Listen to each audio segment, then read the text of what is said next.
Okay, council's back from our brief break, and we're moving on to the comprehensive plan update goals and policy work session. So, Good morning, councillors and Chair Marshall. For the record, Oliver Jacko, and with me this morning is Jose Alvarez, Land Use Program Manager. We have our legal counsel, and I have my staff here that work in community planning. Individually, they have worked on some of the chapters that we will be going over with you in terms of the update to the goals and policies on those chapters. But before that, let's just quickly go over what we are going to be discussing with you this morning. Next slide.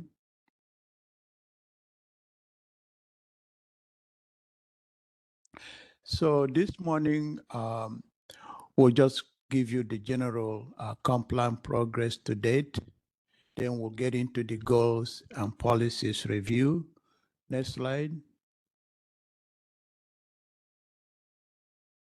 Councillors, as usual, you have seen this general periodic update schedule and phases. We have 4 phases as part of this update. Project initiation, shaping of the plan, review and refinement of the plan, and then the adoption process. I'm not going to say anything about the adoption process because I don't know what time that will be completed, but I'll leave that up there. Regardless, you can see that all the checked marks or boxes we have completed. The second box there is the text and policies review. We should by now be in phase 3 review and refinement of the plan, but we will be working through this. I know that I'll be working with staff. That's what I went down to start figuring out what we're going to do. We're going to be updating the schedule we have shared with you before, given the direction council gave us yesterday. But here's where we are. Next slide, please. I'm not going to go over the 2025 schedule. That is going to change. However, for the time being, our statutory deadline is still on or before December 31st. We have shared this with you. Whenever that is, the council will adopt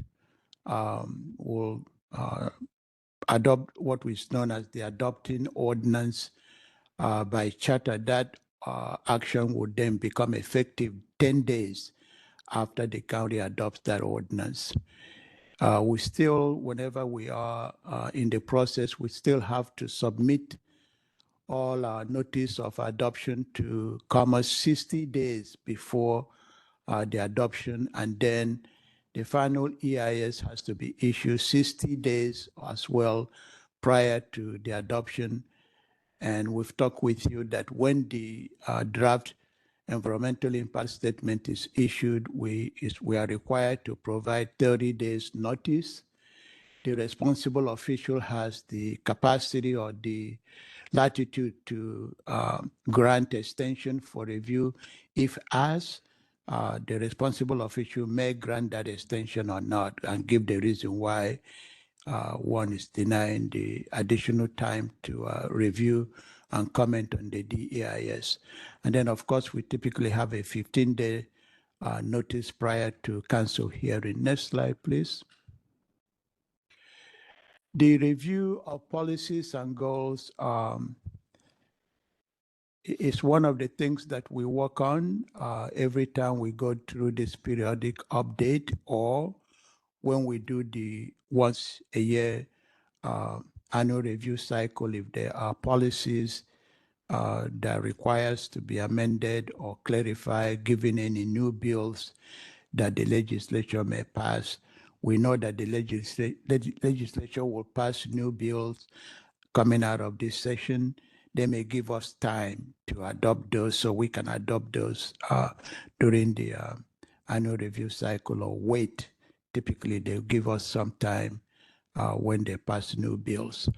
But in terms of the policies and the goals, what we have done, as I indicated, we look at the new legislative update and see how we incorporate that into the update. For example, the council have made changes to the middle housing based on the new bill, I think it's 1220. We made changes as a result of that. When ecology provided us guideline on updating the shoreline as well as the critical area, shoreline section was updated. So as we go through this, you may not see any new amendment to our policies as it relates to shoreline. But the format we were using is based on any update to the legislature and clarity in terms of the update. Are there scrivener errors? If there, we're using this opportunity to correct them. Anytime you go over text and you find errors and what does it mean, you try to use this opportunity to correct those. And then we have shared our review with advisory groups and affected departments. Some of these policies we have shared with, for example, the school advisory board. They have helped us in updating the school chapter, or at least reviewing it, providing comment. We have shared this, I believe it's the historical preservation Commission have reviewed the chapter dealing with historical and archaeological preservation. So that's the process we have taken. Similarly, we have shared, there are 9 chapters that we have currently reviewed, and we have shared that with the Planning Commission in a work session. The text of our comp plan is I don't want to go to the Planning Commission or come before the council with 500 pages of text and dumping on you. So we're doing it gradually, giving them opportunity to take their time to review it and dialogue with the planning staff, and individual staff that have worked on this have made themselves available to the Planning Commission should they have questions. And all these policies and goals are posted on our webpage for this project. So let's go to next slides. Next steps, go to the next slide. As the council is aware, we have the new legislature that passed, new legislative bill dealing with climate change. There are about 6 more chapters left to go through this review process. The climate bill impact those chapters in one way or the other. So with the completion of the CAG help in formulating policies and goals to be compliant with the climate bill, we are now beginning to review those policies, and we'll see our goals as they recommended and see how those will impact these remaining chapters and incorporate that as is appropriate. So that's what we are working behind the scenes. As we speak, we will come to the council, I believe, May 1st for your work session on the climate bill. Next slide, please. That's it. I think that's it. Now we. Oh, okay.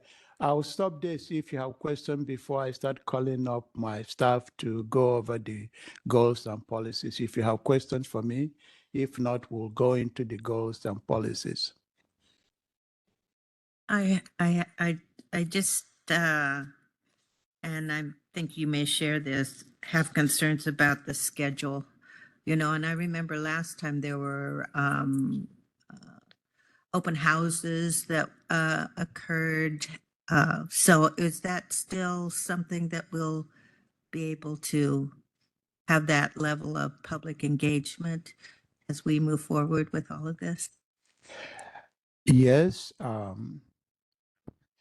we have been postponing open houses. The schedule will show, yes, we will have an open houses. Let me just put it that way, go straight to the response. Yes, we plan to have open houses as we um, now get a good handle of what, for example, maps and materials that we will be going out to share with the public, what is being studied in the DEIS. Yes, we will have an open house and give the public opportunity to ask us questions and let the public know what's coming.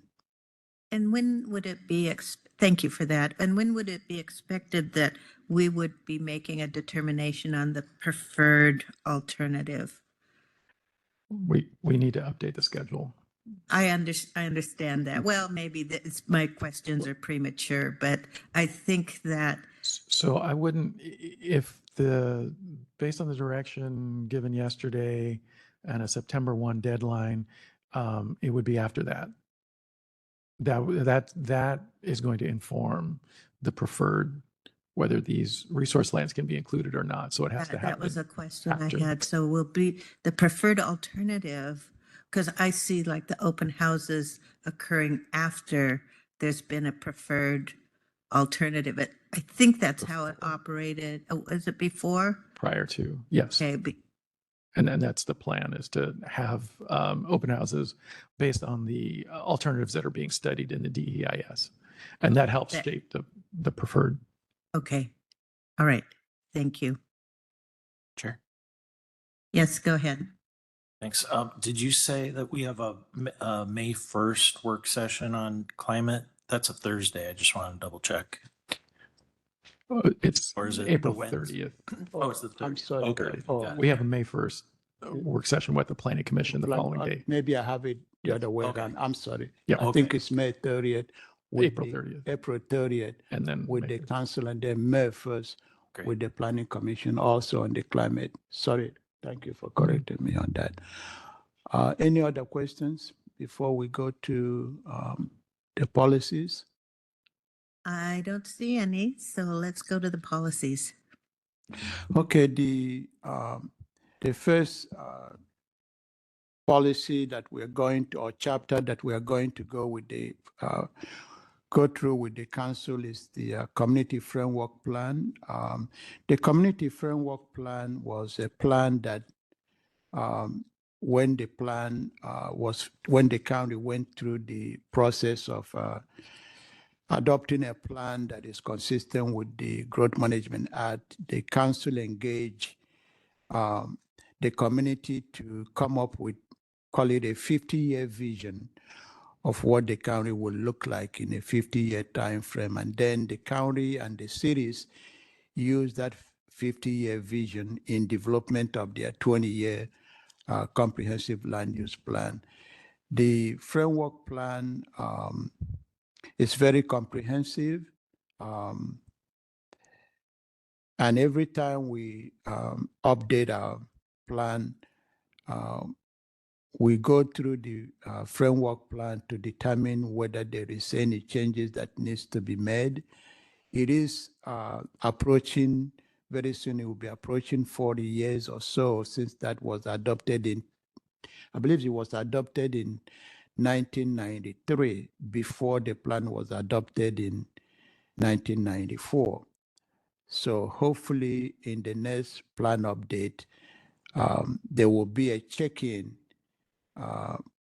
with the community, with the participation of all our local jurisdiction to see whether the vision is still intact. When this went through, the population of the county was less than 250,000 in the 1990s. Now we're about a little bit over 500,000. So this will be ripe to check in the next plan update if the vision and the policies in those framework plan are still the same, or whether we are developing as envisioned in that community framework plan. Councillors, there are no changes in terms of the goals and policies that are in the framework plan. So it will be readopted as we go through this process. So that is summary of how we have reviewed the community framework plan and determined that we will have to readopt it and look forward to engaging the community in the next update to check in with the community with the participation of our local city partners. Because when that first community framework was done, it included all the cities or the service providers. It included the community at large to go through a process that took almost, it started in 1990 and took 3 years to develop the framework plan and adopted it in 93. And we have been using it as a guide, if you will. The map associated with the community framework plan looks like a bubble map showing you where intense development or major cities, minor cities, and so forth will be develop as we grow. The concept of hamlet and villages came out of the community framework plan. The hamlet and villages later was converted to rural centers, which is now called limited area of more intensive development. But all those, you can see how when, I don't usually try to brag about it, but when others say planning department here is one of the best in the state, we knew ahead of time what some of these things will be. That's why we came up with hamlet and villages.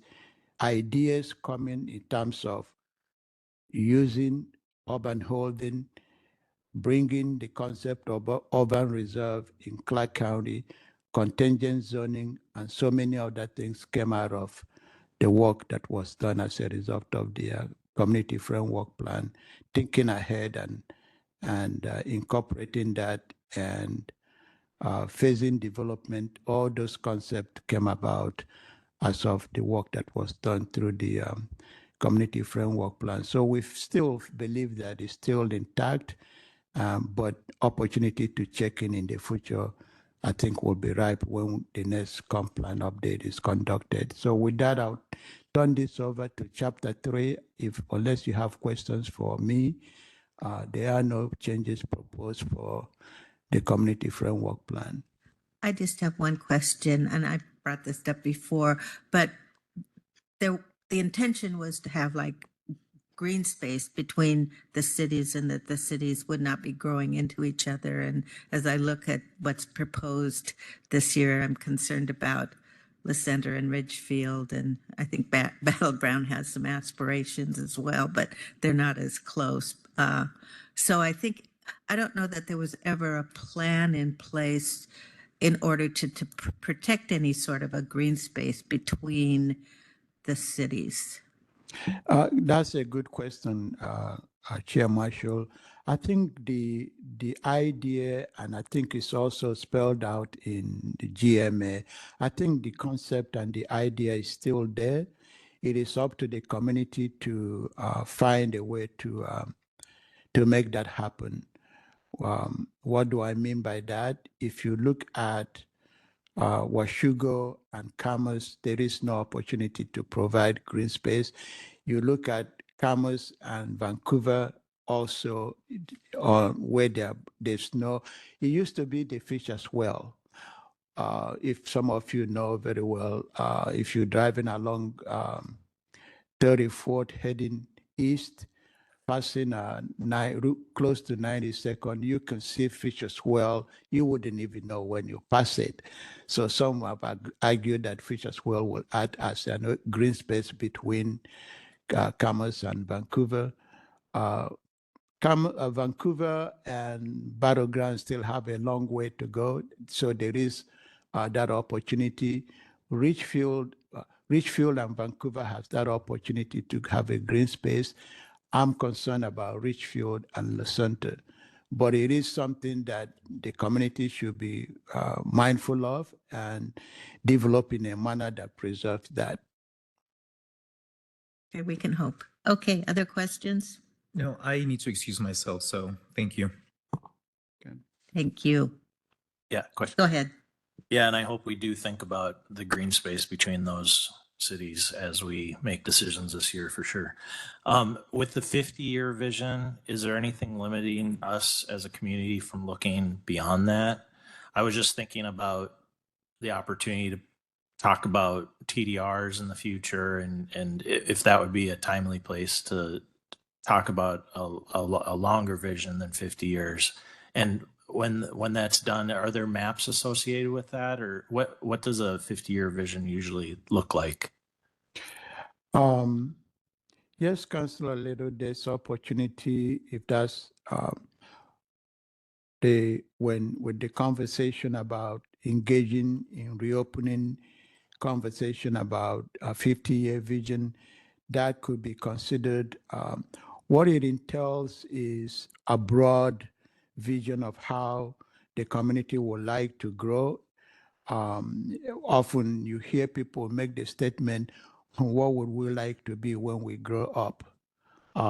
And it's up to the community to decide in what and how they would like to grow. There have been conversations locally here that some cities, particularly Vancouver, but they appear to be making Vancouver the major metropolitan area, if you will, within Clark County, and seeing not necessarily Vancouver becoming Portland, but developing more up than out. And those conversations have always been on the table before, but it's up to the community to decide how and to make that a reality. So there's so many other aspects of what the community would like to see that could be included in that broader look.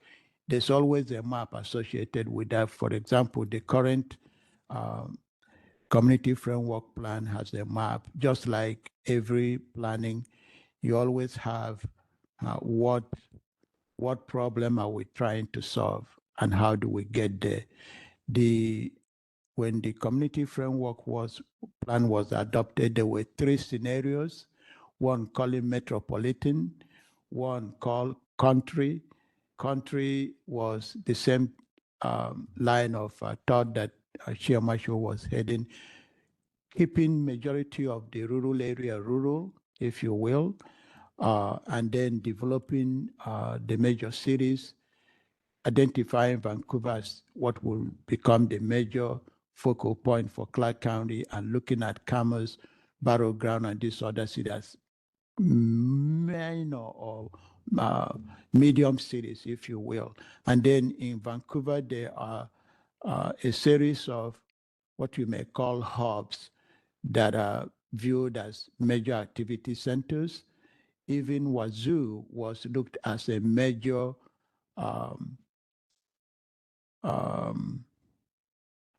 high ed center, if you will, that will comprise research and development and so many other things. There was some idea of making Wazoo just like you have in North Carolina, Research Triangle, bringing that opportunity to Wazoo as a land-based university with opportunity to help the community grow. All those were considered during the development of the framework plan. The question, we finally got Wazoo.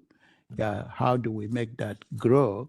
I can share with you when Wazoo was contemplating being located here, there were some folks who were opposed to it, just very similar to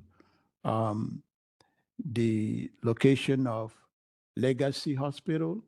There were some who were opposed to it, but all those areas are beginning to occur as was contemplated in the framework plan as another hub or another area that would be very attractive for job and higher ed and other opportunities. So anything that the community would like to consider could be looked at as part of the, any future work on the community framework plan or vision.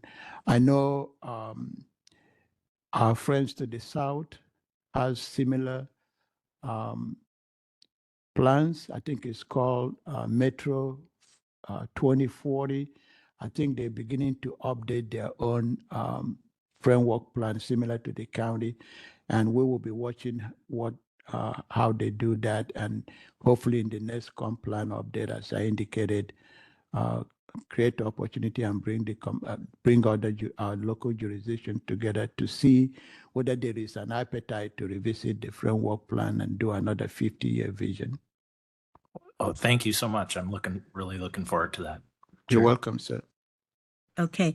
I just want to note, I would like us to be, have an hour between Sure. this and the next meeting, but I do want everyone to ask their questions, but we might not have time for It's not every a big question. thing. Okay. I was just gonna, did I understand it correctly? The vision was created in 1994. It was adopted in 1993. Has it been updated since then? Not in the broader sense of engaging the community to revisit that vision, but every time we update our plan since 1994, we have been readopting that, because as a 50-year vision, you don't know, you're going to be checking in, is the community developing as envisioned in that framework plan? Has the policies and the goal changed? And staff conclusion, and I think the councillors at the time agreed that the policies and goal in the framework plan hasn't changed. What will be required is opportunity to engage the community to see whether there is any update necessary to the current vision. 50-year vision, we are in 2025. You still have some time. Okay, I would love to have an offline conversation on that, because I would like to talk about ways that we can work on that vision prior to waiting 10 years for our next update. I think it should be updated frequently rather than occasionally like it is. Okay, I think it would behoove us all to read the framework plan, and that would give us more insight. But please go ahead. Yeah, council is not something, with all due respect, so it's not something you do or update every year. As I said earlier, you have to engage our 7 cities, all our other service providers. It's a community effort. I don't see how you update it every year. It is important whether you wait, like now we complete this process. We said we know that this 50-year vision, we are now into our 40th year of whatever.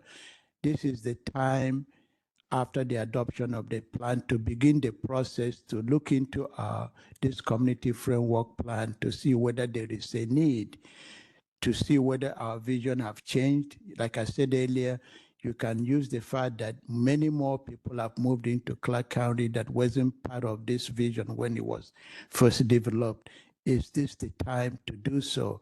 And then you gotta bring it's not something that Clark County can do alone.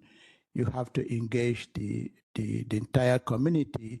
And when you do, perhaps the local jurisdiction can help you fund that. Is it something that the county would like to fund alone? So those are types of conversation the community needs to have. It's like some of us have been saying it for quite some time. If you want to look at other projects, you may have a summit and ask the question differently. Can we check in on our vision? That's what I said folks across the river is doing in Metro 2040 or 2050. It's what they call it. They're beginning that process now. And they're engaging 3 or 4 counties together, Washington County, Multnomah County, and Clackamas County. They give us opportunity to participate, but we don't vote. But this one will be only limited to county resident and all the cities within Clark County. But it's good to revisit the county again, revisit the framework plan again. We tried in 2016, but the councillor said nope. Chair, Okay, I think we need to move on. Thank you. and I just want to let you know we have a work session scheduled in case we can't get through everything for next week. Okay, So great. I would like us to move quickly as we can. So Bart will be going over the chapter 3.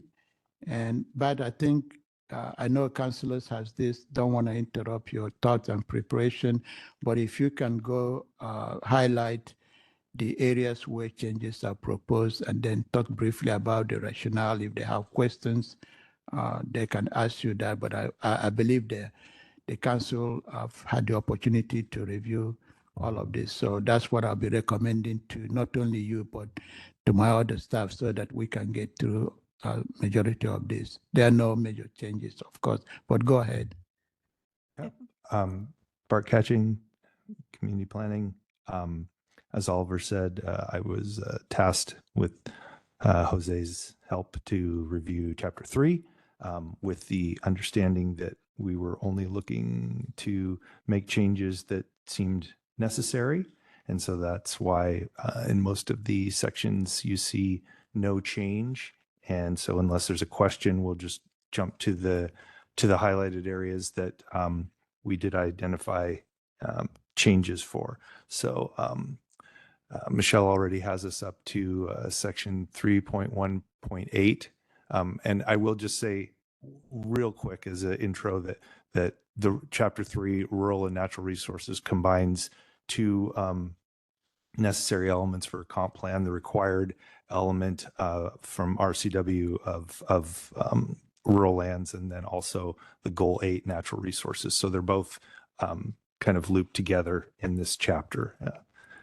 So the 3.1.8 policy there, that was simply an update to reflect the RCW cited below in the rationale there to make it more complete and reflect state law in terms of extending sewer into rural areas.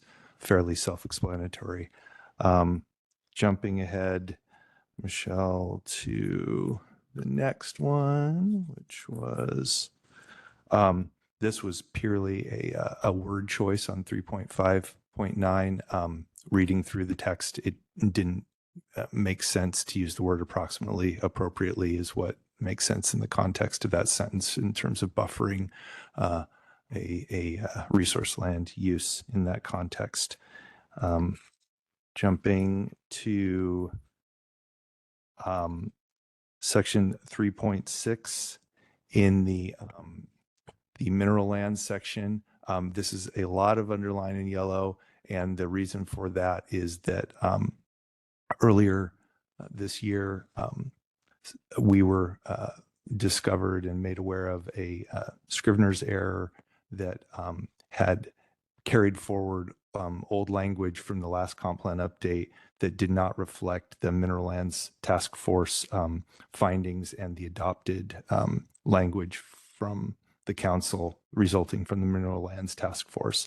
And so this whole section going down on this page and into the next page in 3.6 is just directly reflects the language adopted by council in resolution 2014-12-08.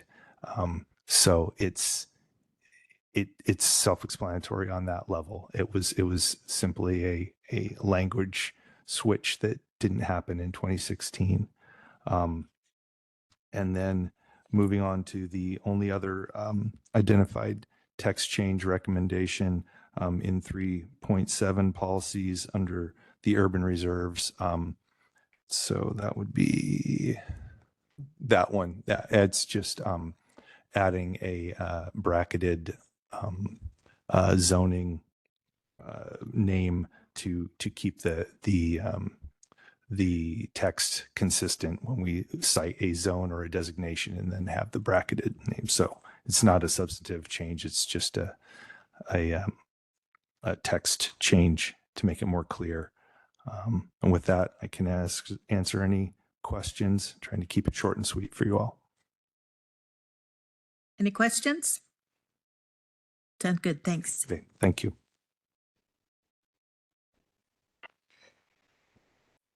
Next, we have Amy Witten, and Amy will be going over chapter 7. And I believe, Witten, do you have schools as well? Yeah. Okay, great. So this is chapter 7, the parks, recreation, and open space element. Emmy, if we can focus on the highlighted area, that'll be fine. Okay. Good morning, Council, Council Chair. Is your mic on? That's off. Oh. Talk into it. I'm at a disadvantage because I'm short and I'm seated really low. Can you hear me now? Yes, that's good. Okay. So the changes that I'm going to go over are just in the Parks chapter. I wanted to note that there's no changes to countywide policy proposed with these changes. The first changes can be found in 7.2.2, 7.2.6, and 7.2.7. The rationale for the changes just reflects their minor nature and improves word choice. Next slide. 7.4.3 and 7.4.4 are the same. Next slide. And the last change that's found is very minor. We're changing initiate to administer because County Parks Department has the volunteer host program already created and they are implementing it as we speak. Any questions? Question? Yeah, I have a general question. So when you're looking at this, and obviously, we could bring up an idea for something that we would want to change or that the policy might change a little bit. But when you're looking at this, are you looking at it from the perspective that, things change over time and perhaps this might need to be adjusted and make recommendations to the council? Or do you just feel like everything is good the way I'm just trying to understand the nature of, these are just like Scrivener's errors, but like in terms of the meat of the policy, I'm curious if there's been thought on that. I would guess that in some of the chapters, that is part of the process that's happening. Parks, not really much has changed for our goals and policies. So has this been presented to like our advisory board and had them look at making suggested changes or anything? We didn't take it to the advisory board, but we did include park staff in the review of these policies and made changes based on that interaction. Jose? No, that's what I just wanted to make sure we have reached out to the different staffs. And so we start with any new legislative changes. The assumption is that the policies are still valid. And so that's why the majority of these are, like we said, Scrivener's errors. But yes, if there's something that's come up that's a legislative change or something that we've heard from that requires a change, then we'll address it that way, but not wholly out of class. I would love if we could bring it to the advisory board and see if there's anything glaring that they see that they would suggest. I appreciate the assumption, but I always want to look at policy and see if they're right. And our assumption is that the park staff has worked with the advisory board and they would let us know if they've heard something from them. Okay. Yeah. Any other questions for me? I think we're good. Thank you.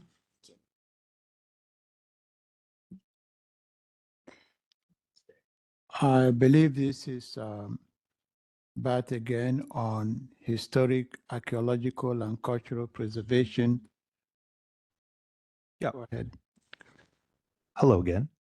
So speaking to your last point, the historic goals and policies were presented and discussed with the HPC, the Historic Preservation Commission, on February 5th. We managed to do that prior to speaking with the doing the work session with the Planning Commission, so that those two levels of discussion have happened.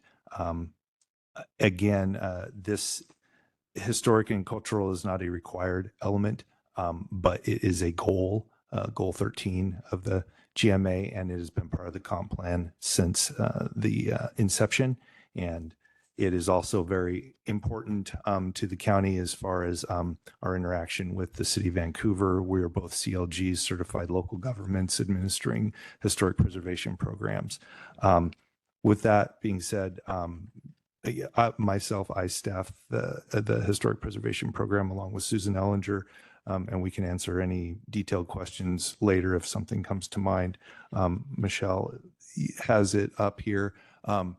These highlighted changes, again, were not things that we identified that we thought were fatal flaws or anything like that. They were just language changes to make the goals and policies work better with how we are administering them currently. So for instance, 8.1.1, adding the term coordinate with DAP, the Department of Archaeological and Historic Preservation at the state level.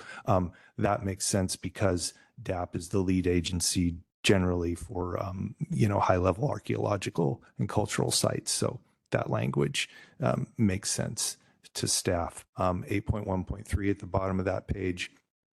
The old language that we're asking to strike nominate and just say facilitate the nomination of historic and cultural resources to the registers, because generally staff doesn't initiate the nomination. So it makes more sense to emphasize that we facilitate the process when they're brought to us. There are a few instances where it's done in-house, like if the county decides to do Heritage Farm or something like that, where it's a county property, but those are the rare instances.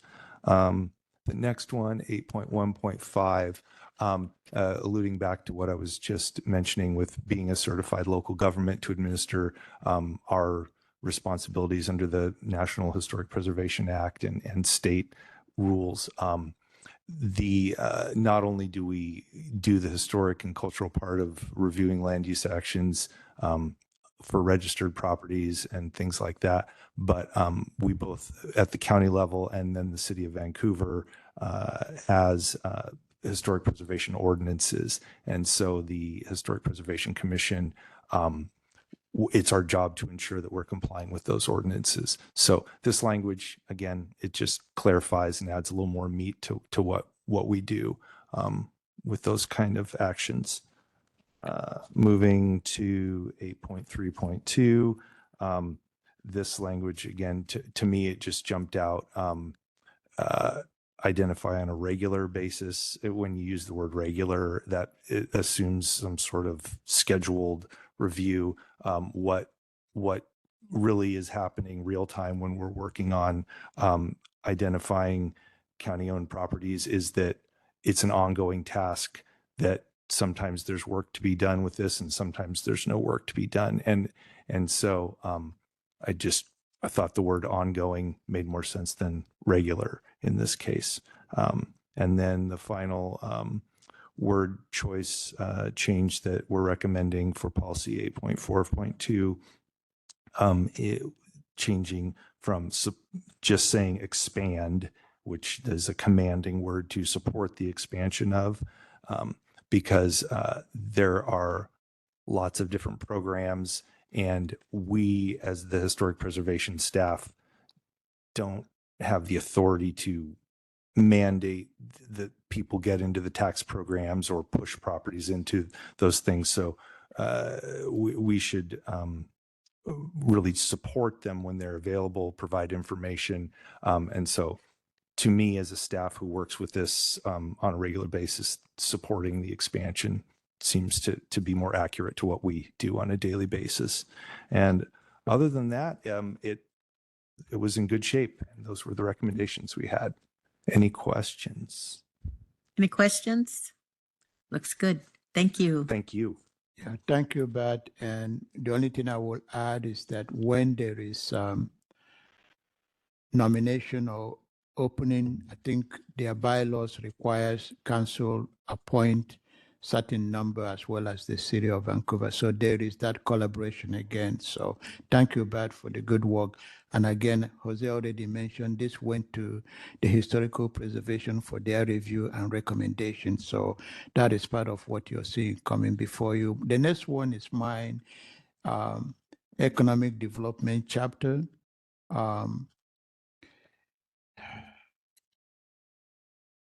If we can jump to, She got it. oh, she got it already. The policy 9.1.11, you can see the highlighted area, the recommendation to delete. By the way, this was also provided to Columbia River Economic Development Council for their review. And what we got back was in support. I don't think they recommended any. There were questions asked and we clarified those. So they are in support of these changes. 9.1.11, we're deleting the word center, and part of that is because we don't have employment centers. What we have is employment land designated for industrial or employment lands, commercial in a sense. So that is why the word center was, employment center was deleted. 9.1.11, this is more of a renumbering. 9.1.12, you can see the highlighted area that was deleted and the rationale for that. That section dealing with master plan industrial location, RCW 3678-367, that has sunsetted. So we tried that. That is the county. We tried that and was unsuccessful. The way that the bill is written, if you did not designate or utilize that by, I believe it was the end of 2016, yes, then the bill sunsetted, so we no longer can use it, so we are deleting it. That's the rationale for 3.1.12. The next one is more of letting you know that this is redundant in terms of the policy 9.1.11. So that's why we are recommending that it be deleted rather than repeating it. The next one, I believe that's it. Again, we have shared this with CREDC and there are no issues raised. And when we share this with the Planning Commission, no questions. So we move to schools. And are you doing school, or Jenna? Yes. Okay, go ahead. For the record, again, Amy Wooten with Community Planning.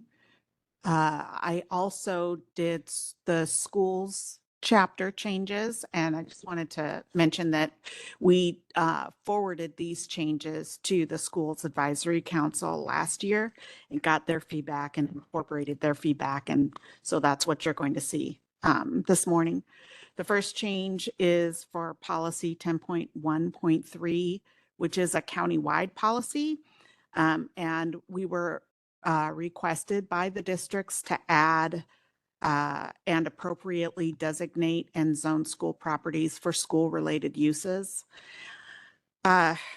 We changed that. We didn't think that it was a substantive change on our end, but it was requested by the districts, so we added that. The next changes were 10.2.2 and 10.2.3, and the underscored verbiage is new, and it is in response to revised RCWs that allow for schools to purchase lands in the rural area and extend services for schools that are serving both rural and urban students. The next change is 10.3.1, and that's just verbiage change to make it sound better. It's minor. And that's it for schools. Do you have any questions for me? Yeah, did have one question. Can you go back to your first slide? I'm trying to understand because schools can go on any zone, correct, with a conditional use permit? Isn't that how? So I'm kind of trying to understand what this is changing. So does that mean after they've identified a property, we would rezone it to some sort of a school facility zone, or? The explanation that we received from the school districts, it's just intended to emphasize that the land is already zoned to allow schools. Okay. It's not a change that makes a substantive difference, but they wanted to see that change. So All right. Yeah, the only thing I'd add is that this is part of the countywide planning policies, so we've shared this with all of the other jurisdictions. So when the jurisdictions review it, also, if there's any change or interest in not adopting that, we'll bring that back to you and let you know what their recommendation is as well.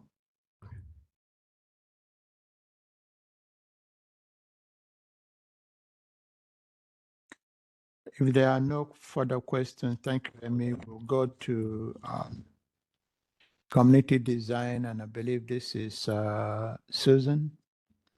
Yes, thank you, Oliver. My name is Susan Ellinger with Community Planning. And the community design element, we reviewed it, reviewed state law, that we did not believe that there were any required changes. So we're actually not recommending any changes to this chapter at all. And similarly, the design element is not required. It's an optional element that the county decided to include. So we see no policies or goals that require us proposing changes. So that's why there are no changes. Is annexation yours? No. No. Okay. Am I doing annexation? Remember who did it? Yeah. I can't remember who did it. Do we have any? Oh, okay. Is that the last one? Ah, That's the last change. I believe, is that you? Annexation. Yes. That's the only one. Yeah. I mentioned Fisher's Well earlier on annexation. I think it's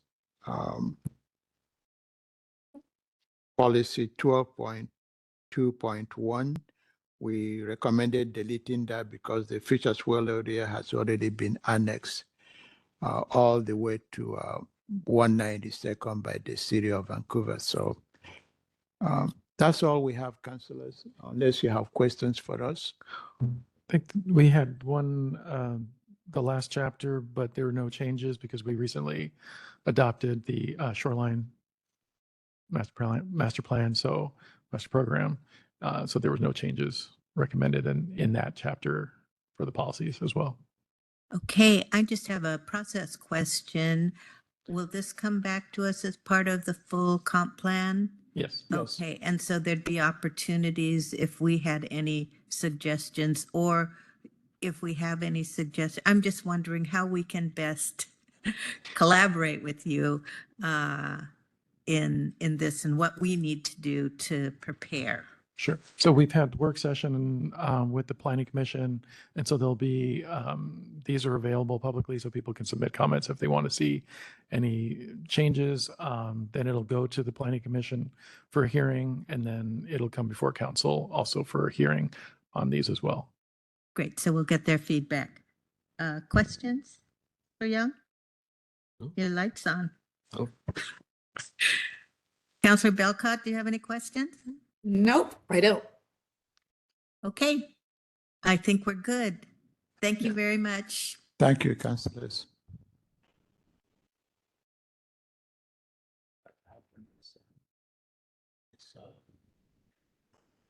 If we this is what I've been telling you about.